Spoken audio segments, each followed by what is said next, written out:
Good afternoon. This is Dr. Nelson Garais, and I'm your professor for MED220 Professional Procedures. Today we'll be going over several chapters and in an overview. You don't have to read every single little piece of minutia on every chapter. And the chapters we're about to go over today are chapters 4, 10, 11, 12, and 14. And all of the chapters have one thing in common. It is the communication piece. Now, do understand that MED220 is an overview class. You already had these topics in a multitude of different other classes, especially MED140. So, I'll be giving you today a brief overview of what you need to know for the midterm regarding this particular lecture, which was performed during week 3. So, right off the bat, all of your textbook, and no matter what textbook you use, most of them have cases. But let's go over these learning outcomes. So, with chapter 4, the first set you need to know is, you need to know the elements and types of communication, verbal versus nonverbal. And also we're going to be going over other chapters of the different types of forms of electronic communication, which have their own issues.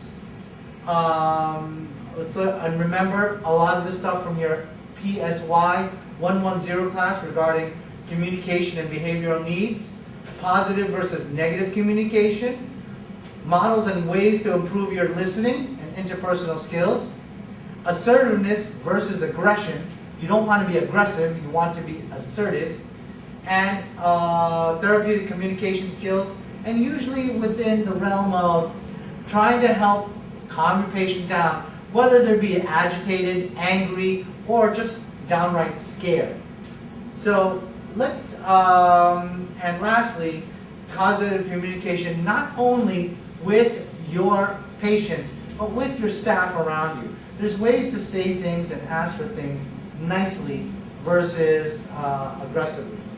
So let's look at some certain things, and one of the key things is this picture right here. You have the source and you have the receiver. A message is being sent and there's feedback. You're constantly looking for feedback. And one of the things, especially if you took my classes before, mirroring. Mirror, you get to see what the person sees in you. You get to get the message back to you. So a classic example is, you give your patient some instructions on how to take their medication.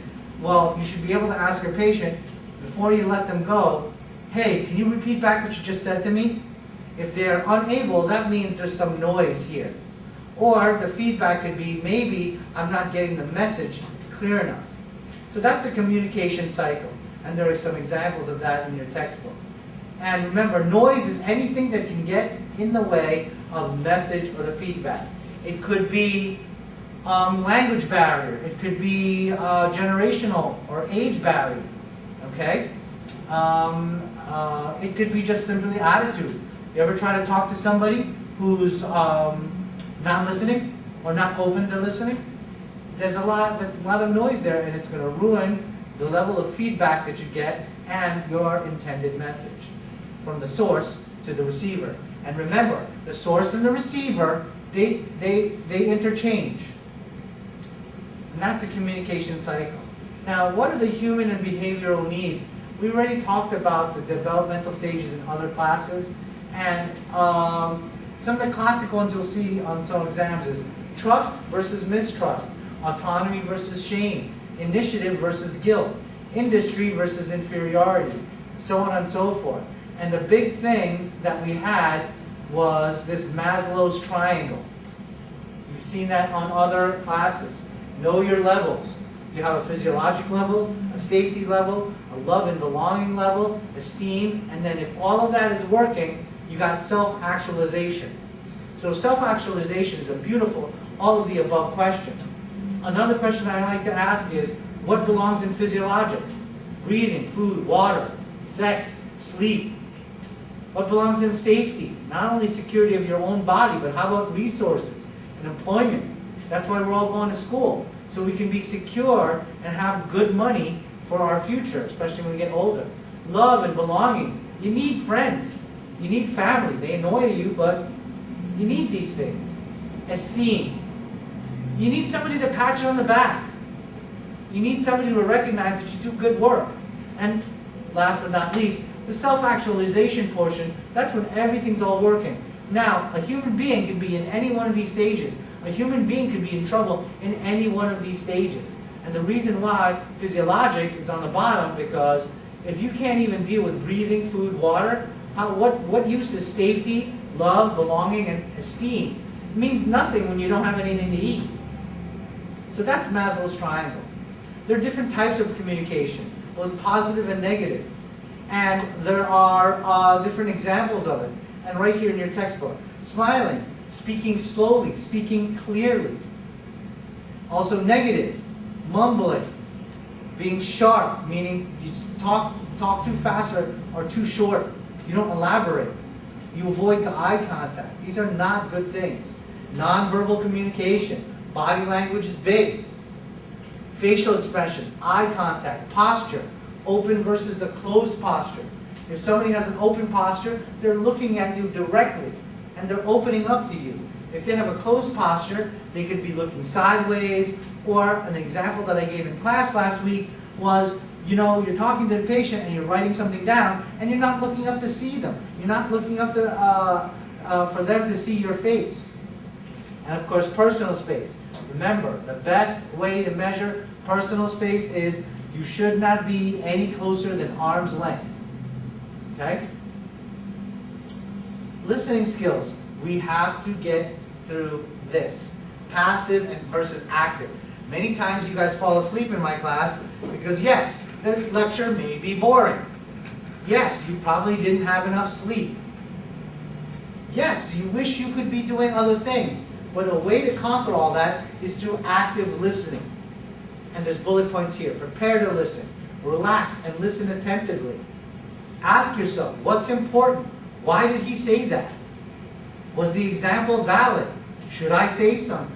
Should I raise my hand? Think before you respond. Provide feedback. Raise your hand in class and say, hey, professor, I don't get it. Because if I don't read you, I'll just keep on moving. And look, you see this picture here? Look how she sat down and lowered herself, or she raised the child so the child can be at eye level. That is body language. That is good eye contact. Interpersonal skills. Have warmth, friendliness. We don't want sympathy, we want empathy. Okay? Be genuine. Don't be fake. Don't feel sorry for someone. Understand their plight. Understand their feelings. Okay? Now, assertiveness versus aggressive. Aggressive is when people try to manipulate you. People try to force you to do things. Assertive is to stand your ground. There's two entirely different things. And here's a classic example, right? Aggressive is when you're trying to scare your patient. Hey, do this, or you're gonna feel worse. You're gonna get hurt, and the doctor's gonna get upset. But how about this? How about assertiveness?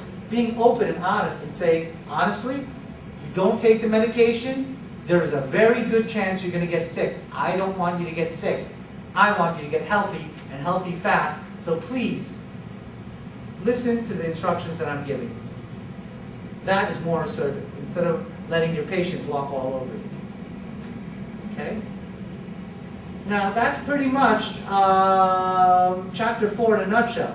In the back of Chapter 4, there's these protocols of the angry patient and the anxious patient. Those are good things to have.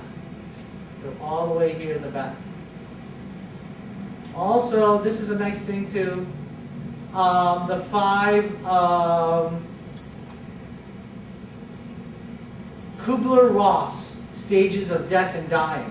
There are 5 stages. Not necessarily you go in order, but these are the things you got to know about communication. Why does sometimes the patient denies things?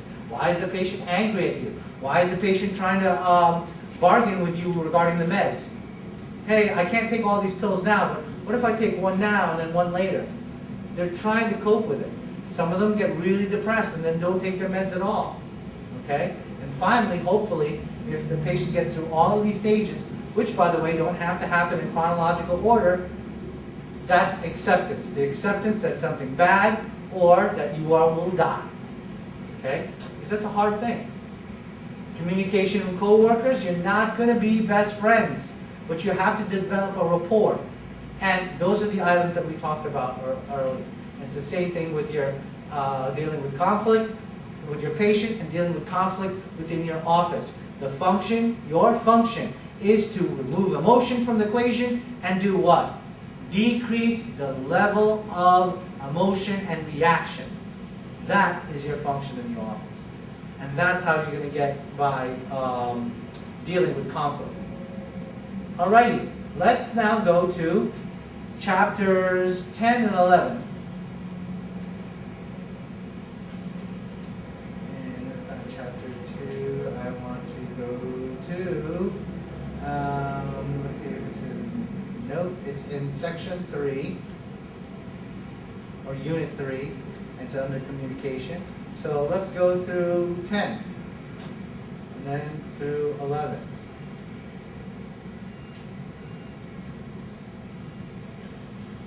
Know the difference between well-written and a well-written document and not. And remember, follow your 5 C's of charting. Did you document it in chronological order? Is it concise? You don't need too many words. Okay? Is it complete? Did you tell everything? Document supplies, general guidelines to effective writing, that's for other classes. That's for your English classes. And also for your MED, I forgot what it was, like 260 class that teaches about office management. Those are the things more important. But the things that I need for you to know is, did you complete and review everything? Did you edit things, proofread? And do not send any communications out if when you wrote the communication, you were in an emotional state. What I like doing, especially if I'm angry, or if I'm upset, or if I'm very, very saddened by something, I write a draft and don't send it until the next day. The next day, how many times I've noticed, oh, that is way too much. And all the times that I've gotten in trouble is when I open my mouth without thinking first. And know the different types of mails. Again, this is all in your medical management classes. Those are all part and parcel of it. So let's jump right now to medical records and documentation. This is a little bit more crucial. Again, the 3 C's of charting. Know the different types of chart, SOMR, POMR, SOAP, and Cheddar. But the number one, the one I taught, is SOAP, subjective, objective, assessment, and plan. Know the difference between subjective and objective, which is a sign, which is a symptom. Know the parts of the history, like past medical history, the chief complaint, history of present illness, social history, genetic history, and again here, the 6 C's of charting. Neatness, timely, accuracy, professional tone. Remember your tone in medical records. It's the facts. Nothing but facts. Data. You don't write things like, oh, I think the patient's crazy. No. You write, you don't even say, in my medical opinion, the patient's crazy. You write exactly what the patient did. You elaborate on how that defied logic and safety at the time that a behavior was observed. Okay? How to correct and update a medical record, especially electronic medical records. You write a boo-boo, it gets recorded. Okay? But make sure you do what? You correct it in a timely manner. Okay. All right, let's pause right here because I just got notified that I have to be somewhere. And I'm going to continue the video momentarily. All right, thanks everybody. Part 2 coming up.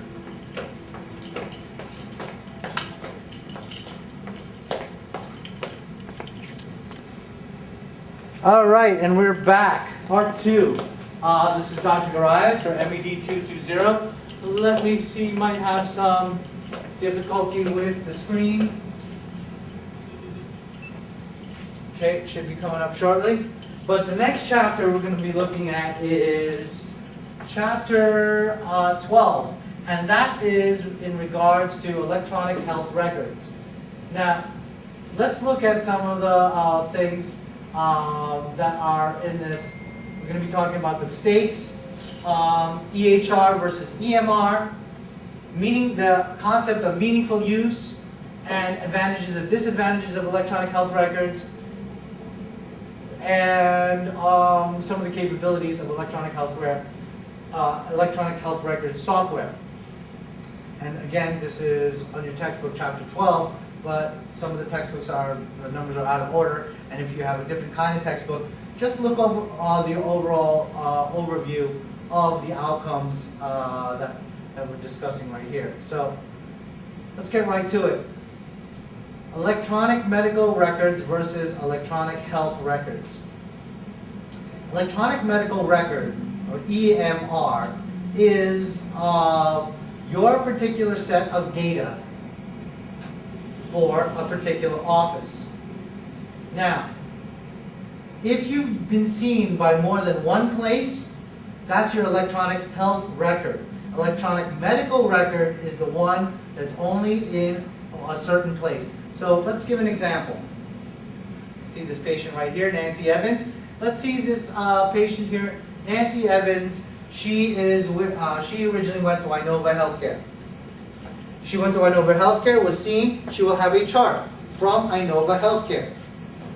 Now, let's also, she went to a specialist. Sorry, just have to pass through here. She went through a specialist, and the specialist was at Centara because they did an ultrasound. So she will also have a separate EMR, a separate electronic medical records in Centara. Now,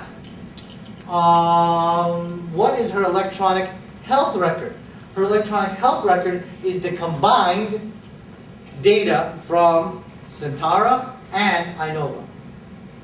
And that is the definition of EHR. So EHR, think comprehensive, think everything. EMR, think that set of data only for that particular institution.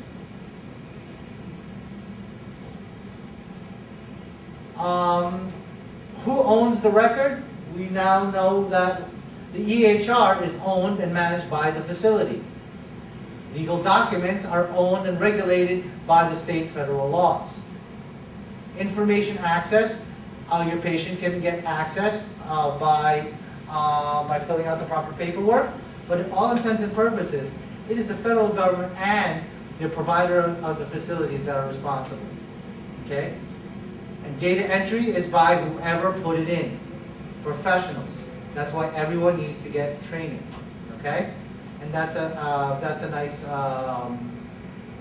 that's actually a nice question. I think that came out in one of the practice sessions. Let's see. I gotta try not to skip around. Meaningful use. Now, what is meaningful use? Meaningful use is the industry standard that states this, that the electronic health record has to improve the quality, safety, and efficiency. There must be a reduction of health disparities or discrepancies, meaning health errors. It's supposed to engage patients and family, improve care coordination between the different doctors and facilities, and also to provide public health information. Maintain privacy and security, because instead of having a chart, you can have something that's what? That's hidden to the general public and public in general, unless you're a hacker. You can pretty much keep a lot of the data safeguarded. Many places don't even keep the data on site. It's on a cloud or in some server at another site. So what should EHR do for us? Better clinical outcomes, improved population health outcomes, increased transparency and efficiency, empowering individuals such as yourselves to be able to put the data in and not wait for the doctor or the nurse, and also empowering individuals such as your patients to be able to have greater access to their medical data. And it's great for research because we can then erase all the data, and then everyone should be anonymous. So that's meaningful use. Meaningful use defines all the good things that must come out of EHR for EHR to work. Okay? And anyone who has an EHR has to monitor it. Look at the advantages and disadvantages. Okay? Let's go over some. It's hard to lose. Well, that's pros and cons. You can easily lose an electronic file. It's also, an electronic file could, if done right, could be accessed much, much quicker. Reduced cost in the long run. The initial, there is some cost because you got to get everyone trained, you got to get the software, and you got to make sure the software is free of glitches and problems, right? So that takes a while. There's a growing curve there. They always used to come in as doctors. You can't read what they write. It's true. My colleagues and I write too fast, go too fast at times, and it's better if all of this data just got keyed in. Chart availability outside office hours. You can access it. Let's say a patient is calling me from my home. It's on my day off. I can easily access their stuff and get them vital information, even on my day off. So those are pros and some cons. All right. The main disadvantage of EHR is cost.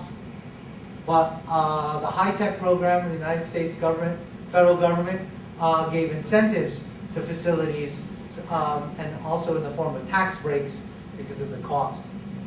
Possible damage to the system, damage to the software and the system, the hardline system has to be updated regularly, right? And here's the biggie. Not everybody has the same EMR.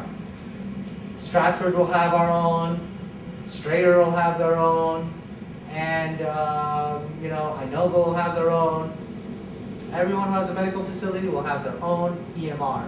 And that's confusing because the EMRs don't translate to each other. So you can't bring a disk from Inova to Centara and have it translate automatically. All right. Another thing, electronic schedulers. I love these things. You can see it's like like a calendar, so you can actually know how much time, how much space you need. You can color code it. And all of this you learned when you took my MED220 class, Medical Computer Applications. Eligibility and verification and referral management. It was such a pain back in the day to go through a phone and having to key in on your phone for permission for your patient to go have clinical verification or a referral. And same thing in billing and coding. Now, having electronic medical records, I can pull up data on my patient, pull up diagnosis, pull up procedures for the day. It's so easy. So much easier than back before. Generate reports, electronic prescriptions. Now are commonplace. You don't have to wait for the doctor. You don't have to wait for the doctor in the office to phone it in. Okay? So, that's essentially, I believe, what chapter is this? Chapter 12 in a nutshell. Now, let's go to the last chapter we're going to be talking about, is chapter 14. Now, that's telephone techniques. Okay, you learned this in MED160. You learned this in MED140. You also learned this in MED260. Okay, the 5 C's of charting still apply. And what's really important regarding phone etiquette is your telephone smile. That's your pitch, pronunciation, and enunciation. If you are not genuine, it is easy to read on the phone that you don't care. For example, hello, good afternoon, doctor's office, versus one with the telephone smile. Hello, good afternoon, Dr. Garais' office, how can I help you? My name is Nelson. See how that little inflection of tone, it's a little bit more perky, a little bit more upbeat.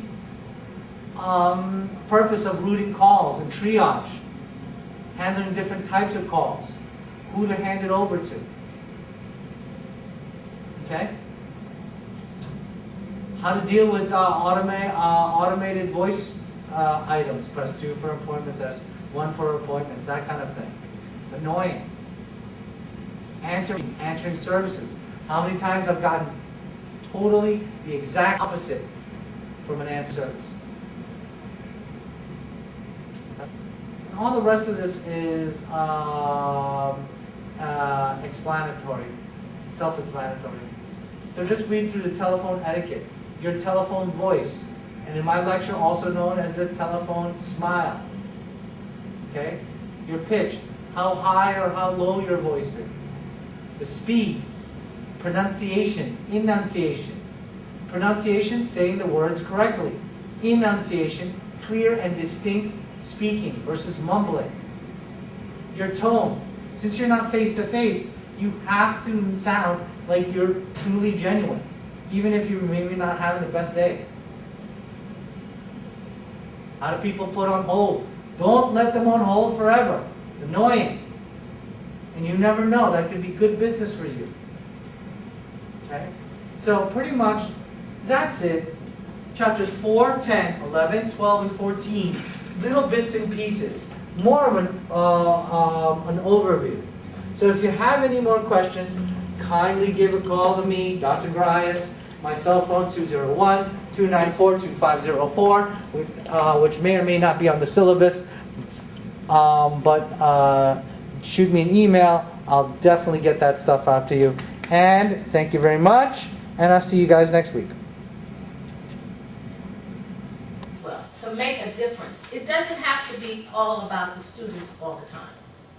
It's also about you. Are you making a difference for yourself? Are you happy